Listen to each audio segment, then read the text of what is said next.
আসসালামু আলাইকুম পুরো ক্রিকেট ফ্যান্স দর্শক, আপনারা সকলে জানেন বাংলাদেশ এবারে টি-20 বিশ্বকাপে সুপার 8 পর্যন্ত পৌঁছেছে এবং সুপার 8-এ অস্ট্রেলিয়ার বিপক্ষে গতকালকে কিন্তু তারা প্রথম ম্যাচ হেরে গিয়েছে এবং আজকে বাংলাদেশ মাঠে নামবে ইন্ডিয়ার বিপক্ষে। এটাও কিন্তু অনেকটা গুরুত্বপূর্ণ ম্যাচ, কারণ এই ম্যাচটা হেরে গেলেই বাংলাদেশের সেমিফাইনাল খেলার যে একটা আশা স্বপ্ন থাকে সেই স্বপ্নটা কিন্তু ইতিমধ্যেই ভেঙে যাবে।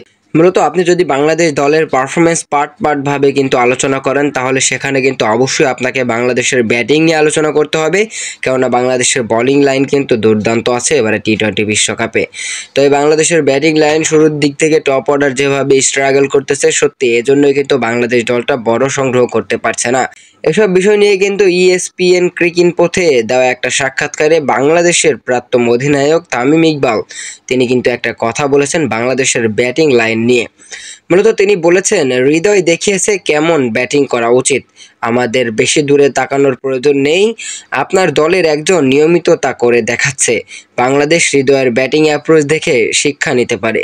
মূলত তামিম ইকবাল হৃদয়কে দিয়ে আসলে এক্সাম্পল দিয়েছেন যে হৃদয় প্রতিটা ম্যাচে যেভাবে ব্যাটিং করছে তার ব্যাটিং অ্যাপ্রোচ দেখে কিন্তু বাংলাদেশের অন্য ব্যাটাররা কিন্তু শিক্ষা নিতে পারে।